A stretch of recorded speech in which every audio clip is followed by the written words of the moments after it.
For months. So I'm talking to you or I'm talking to the camera? Just do what's natural.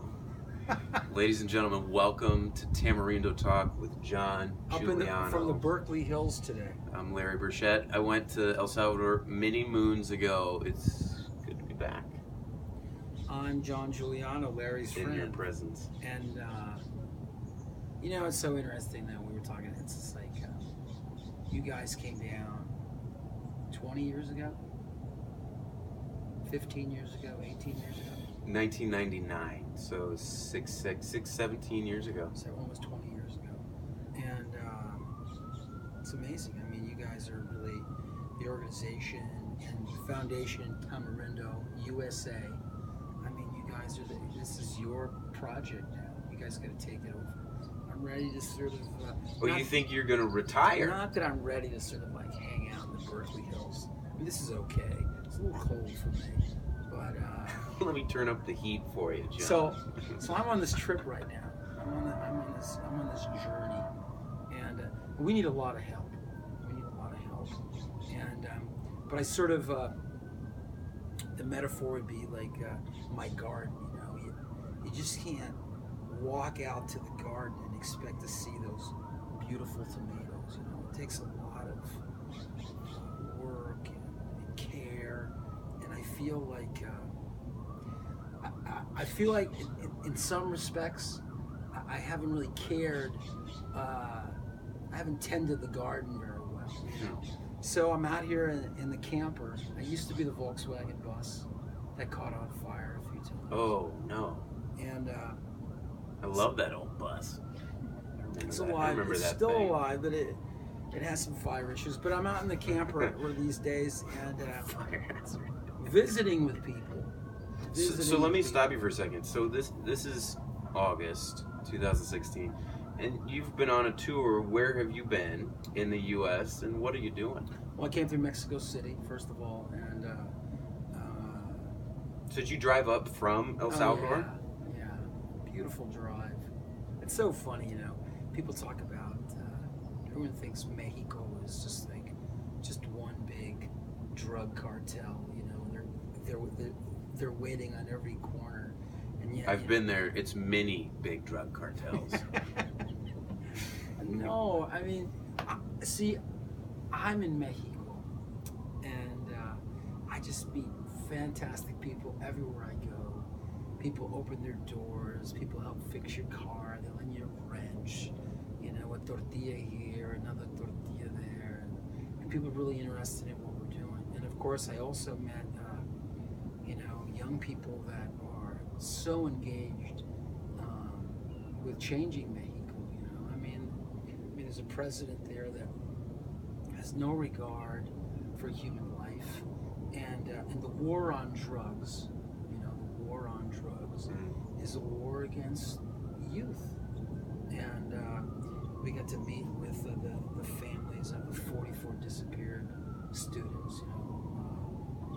And others, and a few of these moms actually were on board a bus with us as we met these people. So when I got to reconnect with a few of these people, so Mexico is always inspirational for me. Mm-hmm. And you cross the border, sometimes it can be a little scary, you know. Sometimes for you. Well, not for me. I think for anyone. One night I was sleeping in a Walmart parking lot in Arkansas. And I locked my door that night. As opposed to I was in Mexico City and I had the camper, I pulled the awning down, I put the welcome mat out, and I had the screen door kind of open, you know. Of the camper? Yeah. Right in the middle of Mexico, in Coyoacán. So, but it's been really good, you know, and our first stop was Indianapolis. And Indianapolis is really the home of the Tamarindo Foundation. And it'll always be. It's where we began, you know, again. And we've had people that have served and given 20 years of their lives. Their children have grown up with us, you know. And so it's good to spend really quality time with them. You know, no rush, no coming in. No, it's just... again, and no big events this tour, Mm-hmm. you know. And I think You said you're trying to focus more on relationships. this tone, I think sitting over a table, you know, and we're asking people to invite their friends and for us to talk about, and it's interesting too, you know, we talk about immigration policy, and gangs, and violence, or, you know, it's not a lot of difficult science, you know, it really is about creating spaces where people could discern their future and have resources, you know, that they could decide really what they want to do. And we do that. And, you know, you don't change the world at that big level. It's failed. You know, you really change the world by changing one person at a time, one family at a time. And Grassroots. it really does, you know. And I get to California. We had a really wonderful morning with my daughter at San Jose State University, and two of my heroes, John Carlos and Tommy Smith, you know, were in the Olympic time, right? 1968, Mexico City, massacre of students in Mexico City before the Olympic Games. The Mexican government covers it up. Of course, Vietnam is going on, civil rights. And of course, these guys take to the podium, you know, take their shoes off and pump that fist in the air and tell the world that, you know, this isn't all fun and games, right? And there's a beautiful statue on the campus of San Jose State University. I mean, it's To that. it's fabulous, of them on the podium, of them on that podium. And there's also this arch, I don't know what they call it, of Cesar Chavez. I guess it's an archway dedicated to the United Farm Workers. And again, there's an amazing example of you know, and Cesar Chavez, you know, I remember the stories, these incredible stories, you know, driving around the country and having these meetings, and you know, those big events didn't, it was a lot of like sitting with people, you know, one person, two person, people hearing their stories and people help. So I think that's what we're trying to do, you know, we're trying to go out. So I was in Indianapolis, Chicago, where our president Aaron Shaw, who's actually been on this station before with you. Your station, the Tamarindo Well, talk. Larry has to be a part of this. I mean, Larry is a part of this. So from there, Nebraska, where talked to the people at Creighton University, an amazing program. The Center for Justice there. Did you go to Notre Dame when you were in Indiana? Not on this trip, but it's something that we hope that we could. I'm gonna get back in there. I want to get back into Notre Dame. Yeah, not that I think Notre Dame, but You no, gotta get back in those But pockets. the people we meet from Notre Dame, this is interesting too. Man, a lot of people criticize Notre Dame for a lot of things, but you can't help. But something really good is happening at Notre Dame, and I'm sure every place is good with that, right? But the people that I meet from Notre Dame, like you, Joe Wiltberger, Dr. Joe Wiltberger, one of our, a shout out to Joe. I hope he's watching. Hey, Joe. But you meet these people that are doing incredible things in law and in wellness and in education, you know, in public policy. I mean, something really good is happening. You've had a good crop come down. Excellent. So the people that I know, of The course, graduates. graduates are pretty good. Look at you, man. I'm a graduate. So I'm advertising for Cal. A shout out to my friend Melissa, graduate from Cal, a diver, Olympic swimmer. So you made your way through Nebraska, and you're Now here. coming through the Bay Area down to LA. Yeah. So now here again, meeting with, thanking a lot of people. I mean, we have a lot of people in the Bay Area that have been really generous and mindful of what we're doing. What's the message? What's the message? Yeah. What are you doing here? We want people to get involved with the Tamarindo Foundation, and the Tamarindo Foundation is really creating alternatives and opportunities for families in Central America. Change your life. I'll tell you, it's like a strong Central America makes this place safer. You know, giving people an opportunities there help people here, and So our message is we're trying to sort of expand, you know, in the sense that we need people, and it's funny, you know, and it may change. And if you're a grant writer or some big agency out there wanting to fund a project, that's fantastic. But you know, but I don't know how to do that, and perhaps we're going to bring people into our foundation that know how to do that. But I know how to do this, you know. I know how to ask for help, and I think people can hear that message. But you have to do that, you know. Skype is great, social media is great. Although I'm starting to realize from my daughter that it seems like everyone is playing like a video game, and it starts with Uber and this and that. I was in an Uber the other night, first time in my life. You took Uber. Well, yeah. What'd you think? Well, it's kind of a game, you know, like they're evaluating you, you're evaluating them, you know, it's sort of like, isn't the ride really what matters? But it's all this thing, you know, and everyone's like, yeah, they're working it. And so there's still something being said about human touch, right?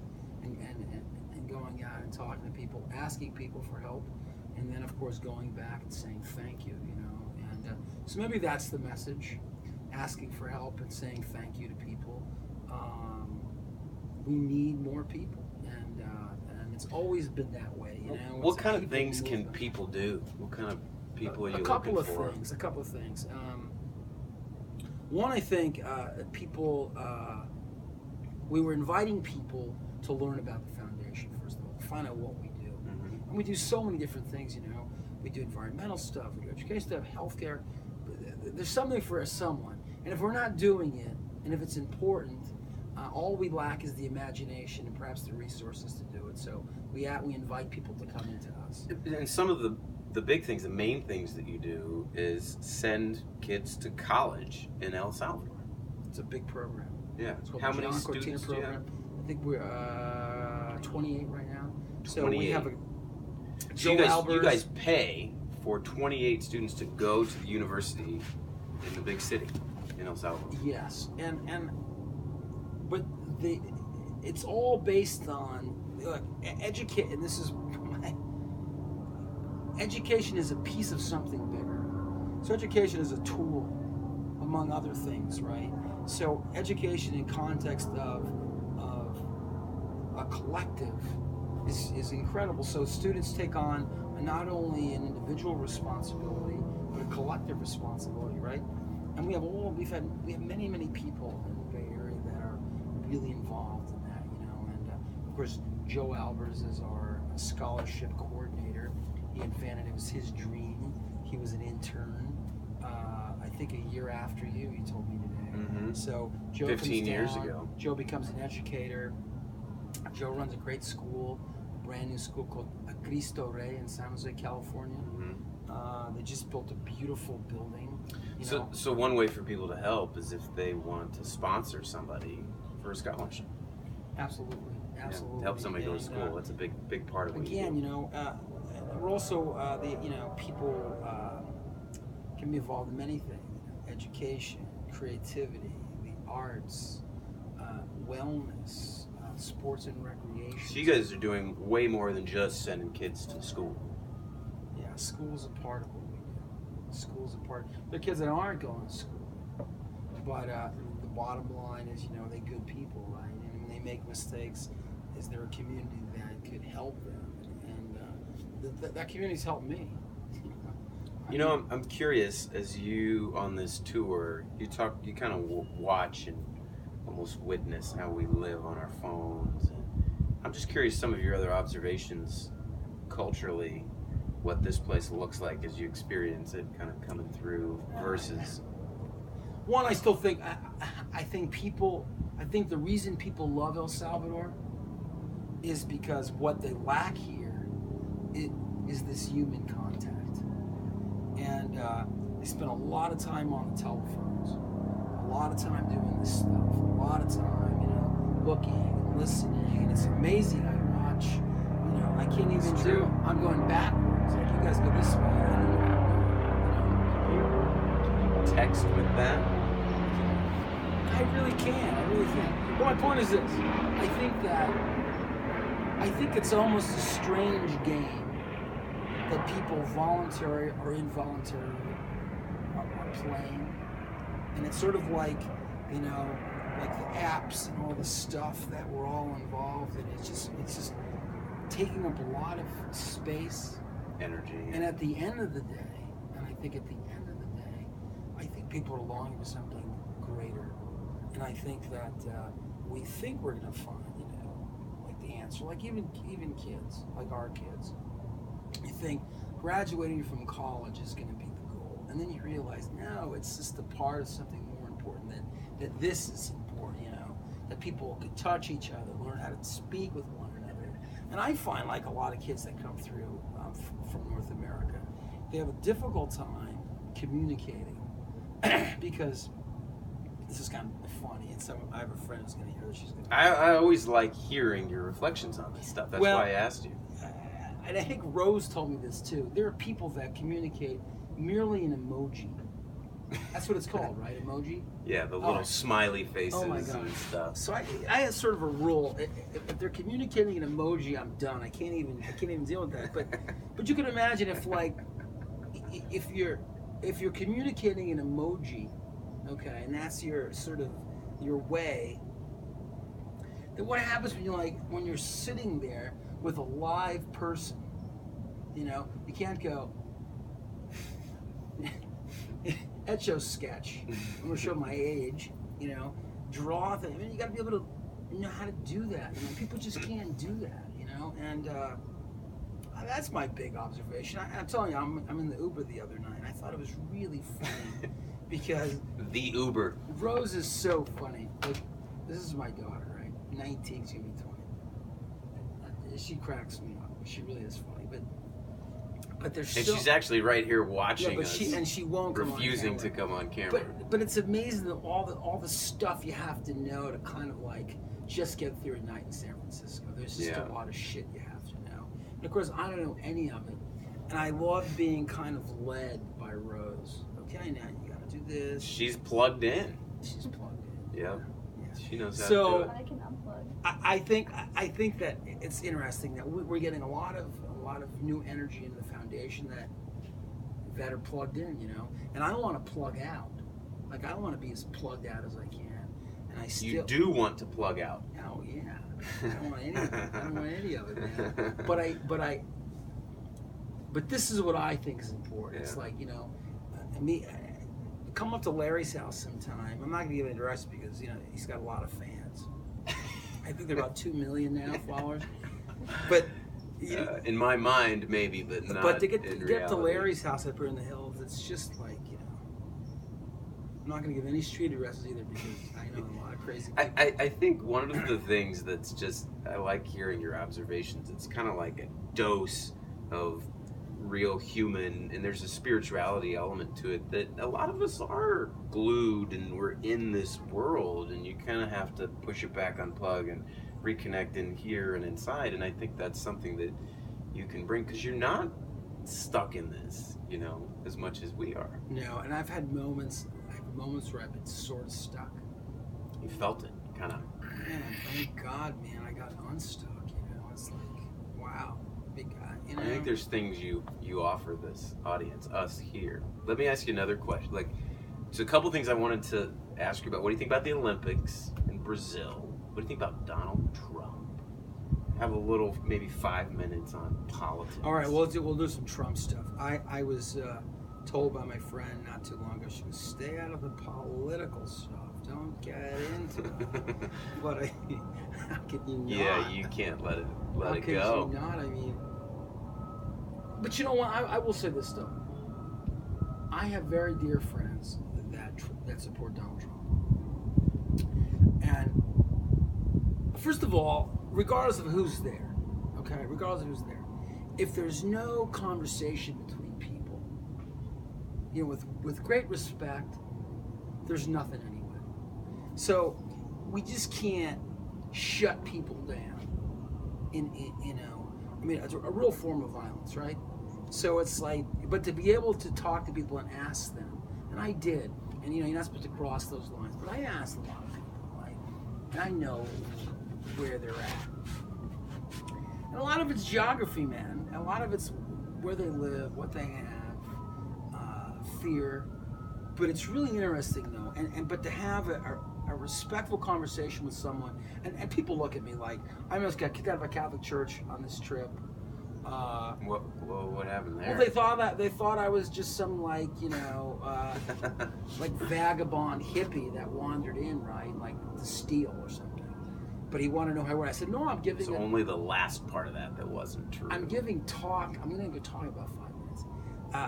One mechanic looked at me and he thought I was like some homeless guy living in my camper. And there's nothing wrong with being a homeless guy living in a camper, by the way. But he goes, like he wasn't sure. I had another guy saw me. I pulled in another mechanic shop. He got terrified. He actually closed his garage door. I'm like, wow, bienvenido. So, but if there's no conversation, so I enjoyed the fact that I was able to sit with these Trump supporters, my friends, and and first of all, they let me in their house, which is pretty awesome. Right? I mean, they didn't say, "Geez, John, could you mind dropping your dirty clothes at the door?" And there's the pass through the shower, and there's the garden hose. Yeah. So that's always a great thing, But to hear them, and their concerns and their fears, and as you know, as a doctor, when someone is afraid, you can't say that fear isn't real. You can't. I mean, in their mind, they really believe these things, and again, someone talked about religious persecution, and they feel like, if that's the case, then blessed are they, huh? That if people are persecuted for what they believe, why do we always need to be mainstream, either in our religion or in politics, and certainly my friends that to be a mainstream religion should not be legal. That they should be able to, people should be able to, in the United States, Donald Trump should be allowed to run for president. He should, absolutely. Now, do I support Donald Trump? Absolutely not. But does Donald Trump? I mean, he says things that are hateful and harmful. But in the left, we do the same thing. We spew our own hatred, and again, at the end of the day, too, man, everything's going to be negotiated. At the end of the day, no matter how sophisticated we get, people are going to have to sit down with with views completely at odds. It's okay. Let's work this out. And everything happens that way. And when I was younger, I was in El Salvador during the war, and one of the Catholic bishops came. He happened to be the bishop that succeeded Oscar Romero, who was murdered. And I remember him sitting there telling us, and I'm like an insignificant player, but I'm up in those hills with these people, and I'm hearing him say, we're going to negotiate this land. And I remember thinking, negotiate this land? He's got to be kidding. He doesn't know what the hell he's talking about. We'll win it, And at the end, of course, two people that were diametrically sort of opposed to one another sat down and made some kind of agreement. And I think politically, I don't care about Trump, and honestly, I don't really care about Hillary Clinton as well. But what's alarming is that people on the left and people on the right, there's no conversation at all. People are just screaming at each other. I mean, I watched some of that convention culture, right? A lot of yelling, a lot of, at the end of the day, it's not gonna, I'm telling you, those two people, whoever they are, or the group of them, are gonna have to sit down in some room, hopefully over a nice meal, right? And nice wines also help with some situations. We are in California. But seriously, man, it's all negotiated. This is the wisdom that comes with age, as you're talking about negotiating and maybe compromising. You think back to a younger John Giuliano that wouldn't have been as interested. Even old, you make mistakes. You make with people who you love, you make mistakes. You do stupid things, but but hopefully, you have someone who's going to pull you out, right? And that's what happens, this idea of working in a collective and understanding that even within a collective, that there's going to be diverse opinions, and I really believe the great thing about the United, first of all, it's a beautiful country. I mean, the United States, oh my gosh, it's just absolutely beautiful. I mean, every day I'm like, I'm in Nebraska, and people go, oh, Nebraska, it's not, NorCal. It's just lovely, or Utah, or Kansas, or Middle America, Texas. Beautiful, just beautiful. Everywhere you go, it's just so beautiful, And the fact that we're so diverse, and people say this, but it's true.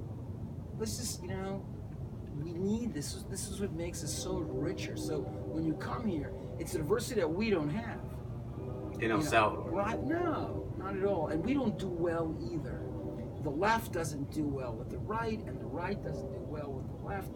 But the fact of the matter is, man, that, the eggplant has to do well with garlic. It's in the same plate, right?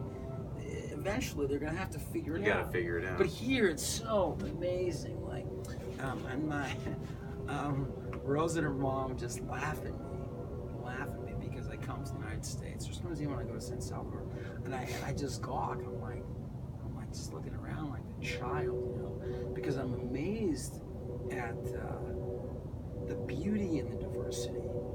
And at the same token, it's like the hatred that diversity could inspire, or the violence, is absolutely nuts, man. So, I look at the election. I don't think Mr. Trump wants to win. If he's trying to win. Oh, I think he wants to win and take over the whole world. I don't think he wants to win. I don't think. He may not want to bend or do what it takes to. Then he can't get back. Then he can't win. I think he wants to win. And then Mrs. Clinton. In the same regard, I'm not sure. I don't know about her, but I do know that regardless of who wins, and I imagine I have no doubt that Hillary will probably become the next president of the United States. But again, as my friend Daniel Berrigan used to say, it's like, these people, Hillary Clinton will not lead us, nor will she save us. And then we can look at San Jose State University campus, the arch of the United Farm Workers and Cesar Chavez, Well, Cesar Chavez says the people will lead us, the people will lead us. Great leaders follow people. And I think the movements that are happening in the United States right now, if they're violent, it's a zero. There's no future in violence, regardless of where you are. And you see young people, man, and you say to yourself, God, why do they have to get shot, or why do they have to shoot anyone? On both sides, right? Because everyone's doing the same thing. So, true revolutionary people, when we become truly revolutionary people, again, I always think of Malcolm X, that's when we understand nonviolence. But until we're ready to be true revolutionary people, and not just, wearing, I remember years ago, someone just really mocked me for wearing a beret and a Che Guevara shirt, and they're absolutely right. Because it's like, it's easy to put that shit on, but to become that person, right, that's really the goal. And that's what's not happening. And that's something I think that we really think about in the time we're in the foundation. We talk about formation, if we're not developing inside, we make mistakes, man, that's okay. But there has to be this ongoing, sort of listening to ourselves in silence. You mentioned this earlier when talking about spirituality. Tell me a little more about looking inside. I just think there's a lot of noise, and like what you do with yourself, what you do. No, I think society. What you do down in El Salvador. First of all, I think society is a lot of noise, right? There's a lot of noise, and even our religious practices. And this isn't a criticism, but I think, but in a lot of sort of manufactured religion, and especially the larger churches, there's a lot of external stuff. And some, I mean, people are really good. I mean, people respond, they give, they understand the idea of charity a little. And charity for me is an uncomfortable word. But I think, but this idea of really listening and this thing that I call, and I borrow it from St. Ignatius, it's called discernment of spirits. But you have to listen to those spirits, you know, and there are movements that, you know, the Shanti people understand this really well, you know, because of this idea that these spirits do come to us, you know. It's the Christians or the Catholics call it the Holy Spirit, someone else calls it somewhere else.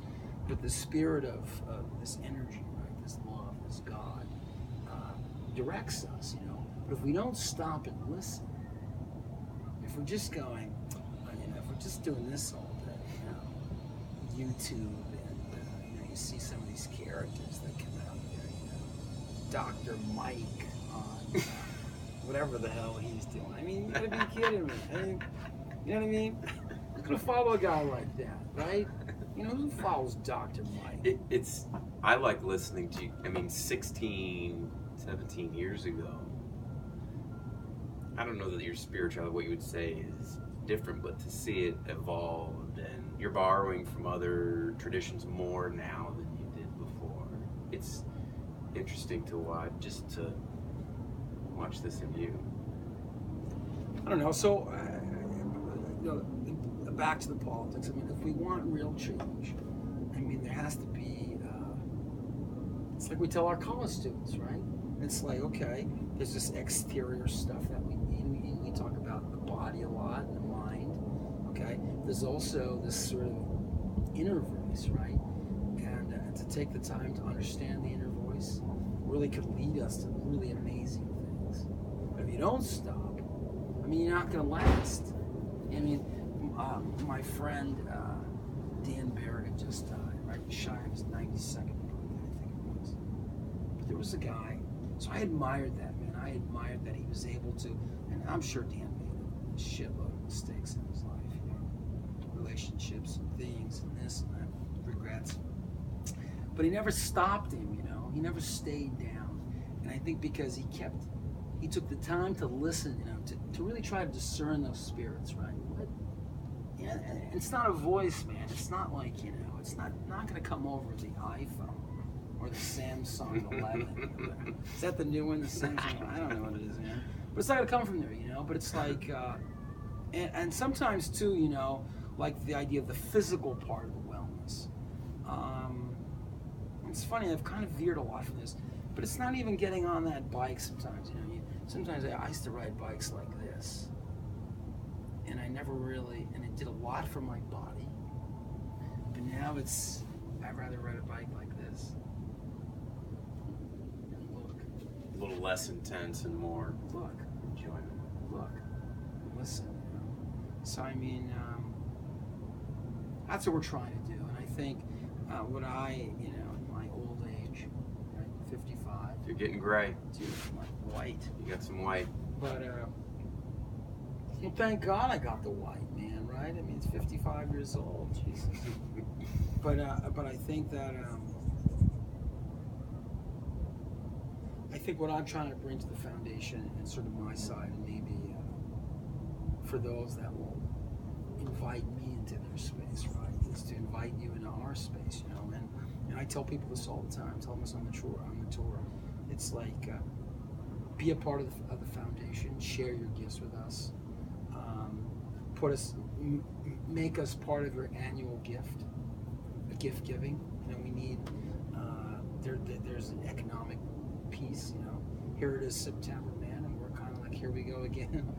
And I think about the great stories of Dorothy Day and the Catholic Worker Movement. You know, it's like, you know, we're out of money again. Well, okay, we've been there before, you know, and not to freak out about that, but just continue on what we're doing. And then thirdly, you know, it's like, I really encourage people to come and visit us. And I think that a lot of people that are listening, maybe that are like looking for something or wanting to understand it. I mean, it's an amazing story there, but to live in the context of a community, you know, it's powerful. And it's funny. I don't even know where I live in some respects anymore. You know, it's sort of I guess if you live in Hershey, Pennsylvania, So you walk into Hershey, Pennsylvania, or Milwaukee. That's another one. Depends if you're a kid or an adult, right? It's the beer smell, or it's that chocolate smell, right? And those of us that come from afar just take it like, wow, Hershey, man, the place smells like chocolate. You know, the Hershey chocolate kisses. Yeah. My grandmother's favorite. But Guahila's that way, you know. Sometimes, so you don't get it. But the people that live there don't, you know, it's just part of their life. Like, you know, if you cut them open, you're a doctor. There's probably some brown that pours out of them from the chocolate. But I mean, but in Guahila, I think there's something really unique there, and it's in April. I was a part of Global Exchange, did a caravan to look at the human rights questions around the war on drugs, and I mentioned it earlier. But and there are people that are from communities and different, you know, sorts of energies around Latin America, and they came to Guahila, and people were sort of like blown away by it, or just very grateful that this even existed. And it's funny, I don't see it that way at this point, you know, like the people living in Hershey, man. Like, they don't get the chocolate thing anymore. But I think there's still a lot of hope there. There's direction. There's possibilities, you know, and there's just humanness, man. There's just human. There's something really beautiful about when you come to our door. You know, there'll be someone there who's going to actually give you a huge hug. And I was in San Francisco, and my first impression of San Francisco this time around was no one smiles anymore. I guess the techies... They're all cranky because it's been a cold summer. Is that what it is? Yeah. Wow. People have been not well, happy in El about how Salvador, cold they've it had is. wars and earthquakes and natural disasters, and, you know, people dying because they don't have enough health care. When you show up at the door, they're still going to say, they're still going to smile, and they're still going to grab you and say, "Hey, man, welcome." They probably won't say, "Hey, man," that would probably be me. "Hey, man, how you doing?"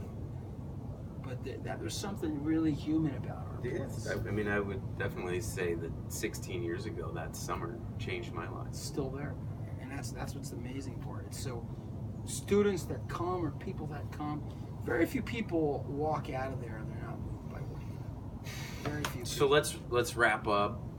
There's a lot of ways to help. You could donate. John is making an invitation for people to come down and experience that and to be a part of the Tamarindo.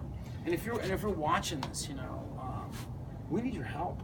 I mean, you know, a lot of projects out there. I know you guys are. Tamarindo.org is the website, Yeah. right? You can find it on. There's a Facebook Or page. write me, John Giuliano at Gmail. I'm not Larry. You know, I give you the real email. You'll never do that. But if you want it, Al Burchin at NDU. We're gonna cut you off now, but I'm glad we did this. We should do it again. I'm gonna send you the info. What time do you have right now? Is it 3:30? Oh, you need to go. I gotta run. 36. So That was good. So you know what? I mean, if you're around, maybe we can have lunch or something one of these days. But LA, man. Let me send you